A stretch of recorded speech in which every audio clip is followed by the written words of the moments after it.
अभी तो घरों में शाम के दिए जले भी नहीं थे और किसी के घर का चिराग बुझ गया।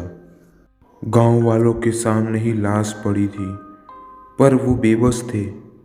चाहकर भी वो शीतल को नहीं बचा पाए। दीवान परिवार विषमगढ़ गांव का सबसे धनवान परिवार था। इसी गांव में भूत प्रेत का डर लगातार लोगों के दिलो दिमाग में छाया हुआ है।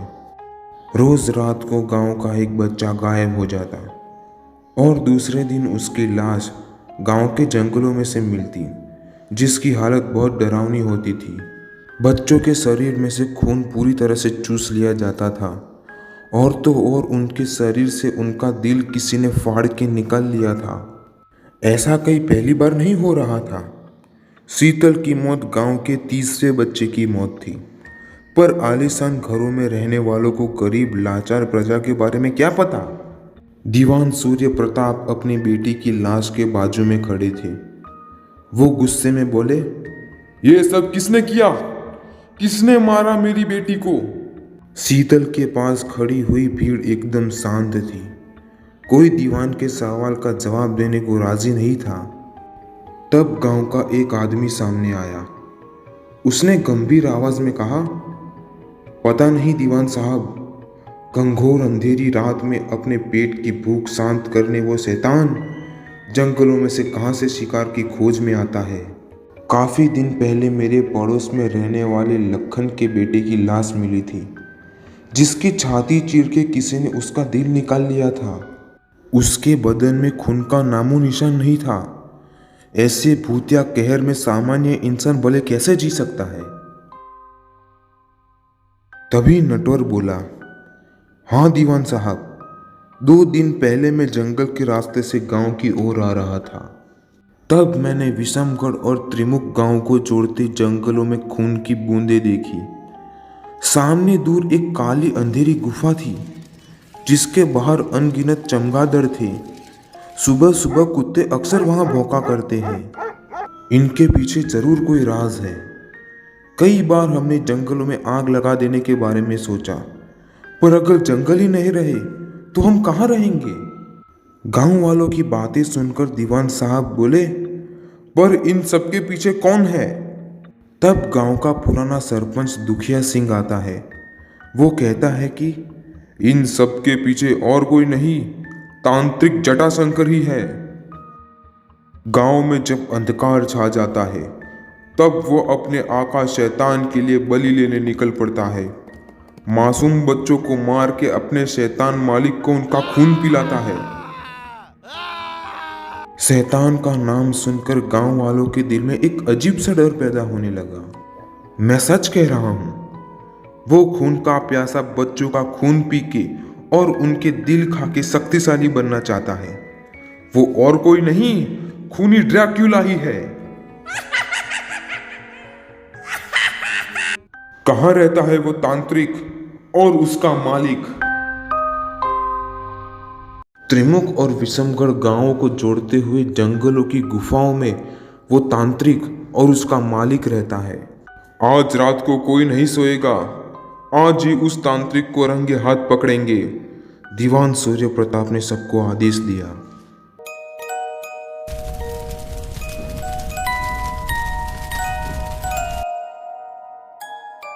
गांव वालों ने तांत्रिक के लिए एक जाल बिछाया। गांव का एक बच्चा अकेले जंगल में गया। उनके पीछे पीछे दीवान और बाकी गांव वाले छिप छिप के चल रहे थे।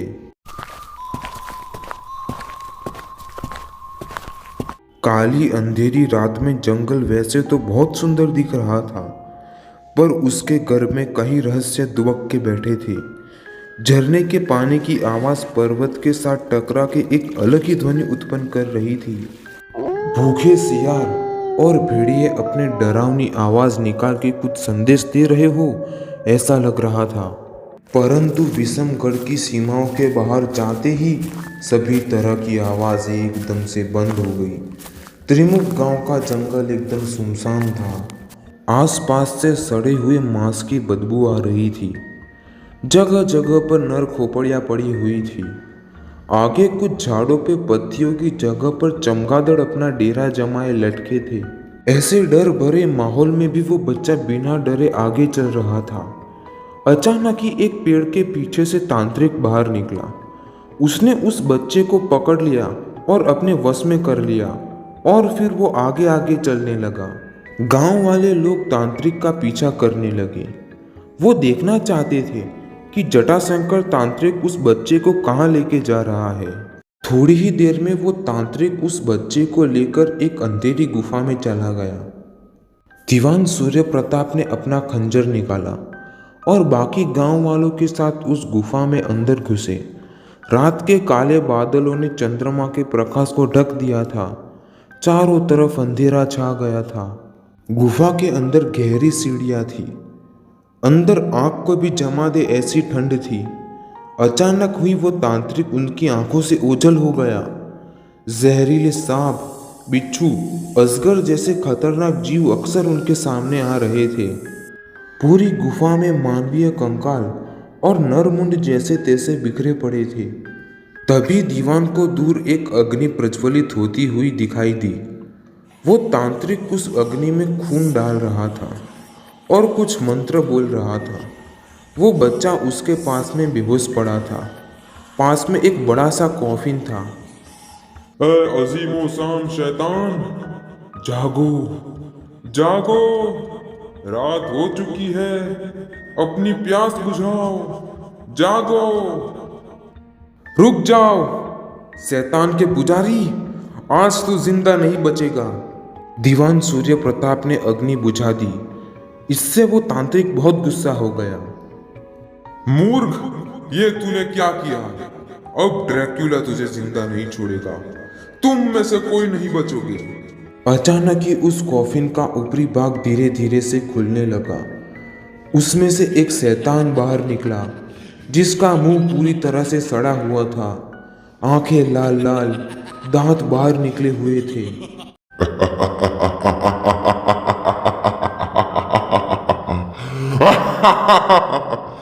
रात हो गई है, अब तुम में से कोई नहीं बचेगा। तभी सभी गांव वालों ने उस ड्रैक्युला पर जलती मसाले फेंकी और अचानक से ही दीवान ने ड्रैक्युला के सीने में खंजर दबा दिया।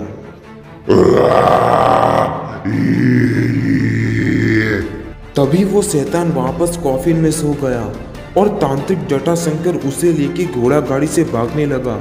सभी गांव वाले उसके पीछे पीछे दौड़ने लगे।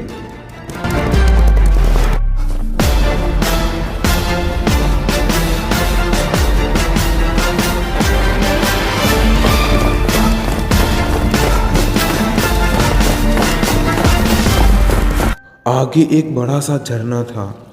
तांत्रिक ने वहां घोड़ा गाड़ी रोकी और कॉफिन को नीचे उतारा और उसे झरने में बहाने ही वाला था कि तभी वहां गांव वाले आ गए।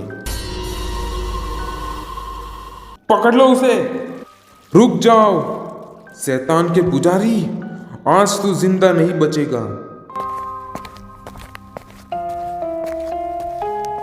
रुक जाओ, रुक जाओ।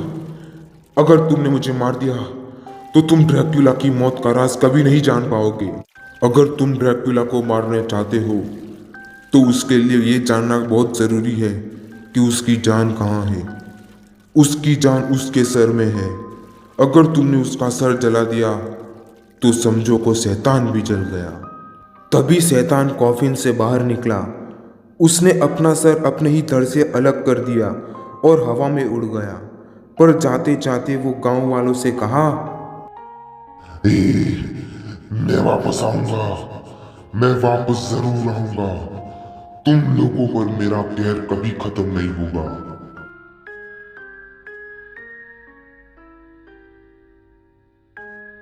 काफी दूर तक उड़ने के बाद उसका कटा हुआ सर झरने में गिर गया। गांव वालों ने कहा, दीवान साहब, इस तांत्रिक को मार डालो वरना ये वापस उस ड्रैक्युला को जिंदा कर देगा। आप लोग ठीक कहते हैं, खत्म कर दो इसे, जला के खाक कर दो गांव के चौराहे पे। गांव वालों ने तांत्रिक जटाशंकर को जला दिया और तब से ही वहां मौत के किस्से बंद हो गए।